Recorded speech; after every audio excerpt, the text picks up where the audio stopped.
Good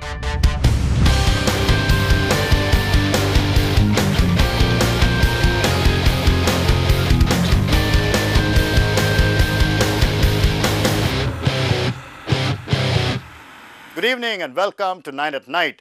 Music being the tune to life, well, you would know that more than anything else if you've been watching Rose Bowl. But at 9 at Night tonight, we are going to have an interview with a great singer himself, a man who believes in his music, and that is Mr. Srinivas. A fabulous singer who left his engineering profession only for his music. He created waves when he sang A.R. Rahman's Minsara Poove, for which he even won the state award. Please welcome Mr. Srinivas. Welcome, sir. Hello. Neha, how are you? I'm fine. Sir, when you actually came into the industry, leaving your engineering profession and trying for this, it is like a very risky factor. How much of support did you actually get from your family, My wife was extremely supportive of that decision. She said, just follow your heart, whatever you, because I had 2 children also.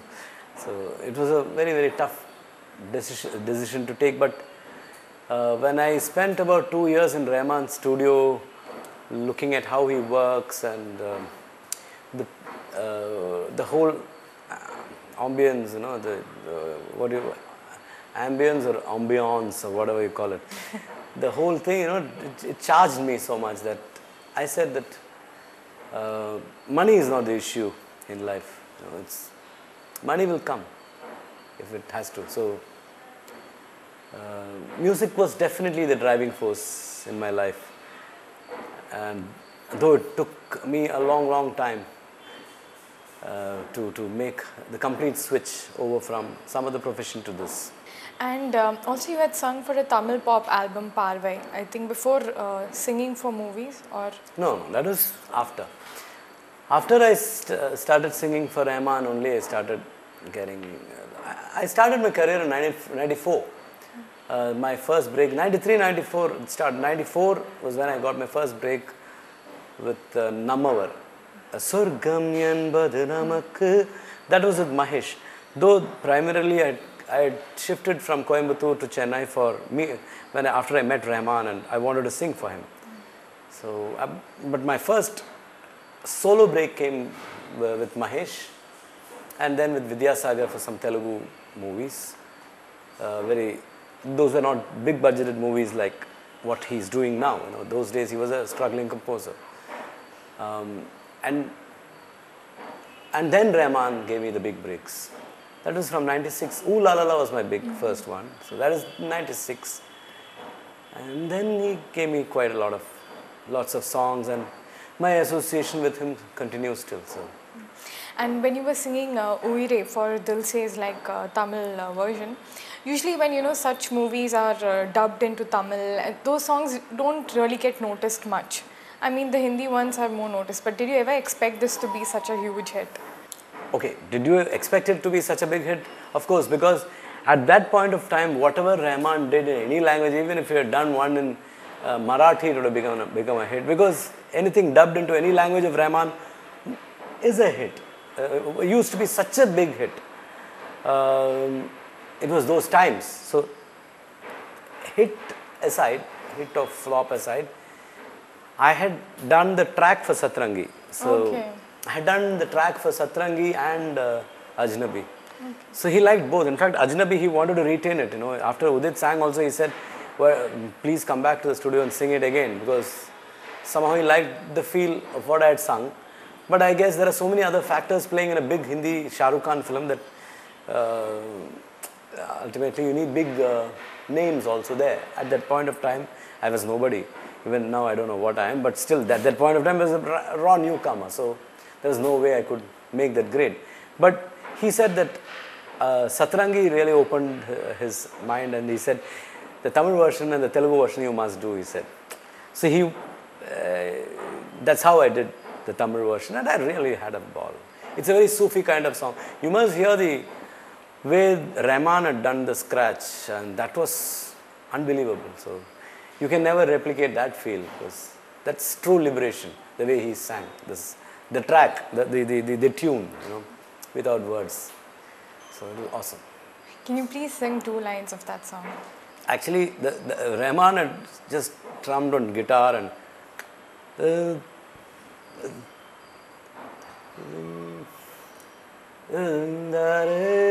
something like that.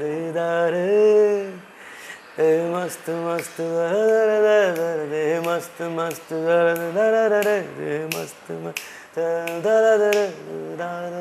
something like that song. Because later on when Gulzar came, he put in lots of words and then the tu hi tu catchphrase came in. So And I've heard you're very keen about ghazals and all those Yeah, very much, that genre. And also when you were singing for Rahman, I mean initially when you were giving your voice test, I think it's the Mehdi Hasan ghazals that actually impressed him. yeah, Rahman had heard only Hariharan before that, he had not heard Mehdi Hasan. So then I think this was something new, I think. But more than that, I had in 93 or 94, when 93 end or 94, 93 I think, Sharath was doing a film called Pavitram. So Rajiv Kumar happens to be a very dear friend of mine, and Sharath was always working for him, and that's how I came to know Sharath. And Sharath, I introduced Sharath to Mehdi Hasan and all those days, and we used to listen to ghazals together. We used to listen to a lot of music together, and we were great friends. And when he did this film, he wanted me to sing the track for all the songs. I said, of course, it's an experience. So I had just come into Madras, and I sang Sri Ragamu, that Sri Ragamu Tedunnu nee Veenatan Puntandil. This was the original composition. Of course, what came later was a very different version. Yeah. What Dasetan sang. He's a phenomenal, nobody can even talk about him. But the tune was a little different. What Sharath had composed was very different. And I enjoyed singing it, so I took a cassette. And those days, you had to sing with the entire orchestra, one take only you are allowed. Yeah. So, but I was so mad about singing, and I did sing in one take, and I took that cassette and went to Rahman and played it to me.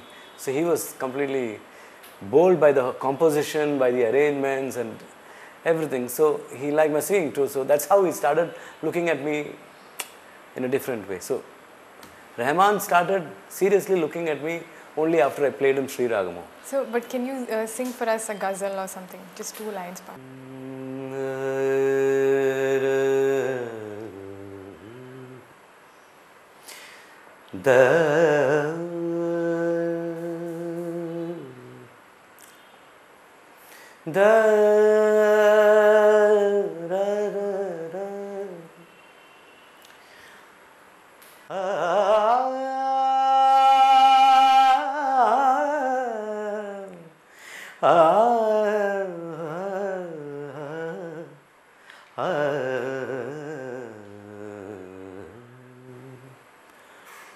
अब के हम बिछड़े तो शायद कभी ख्वाबों में मिले,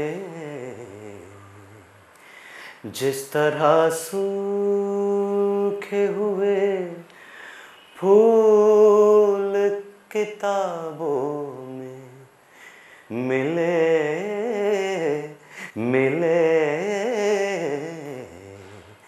अब के हम बिछड़े.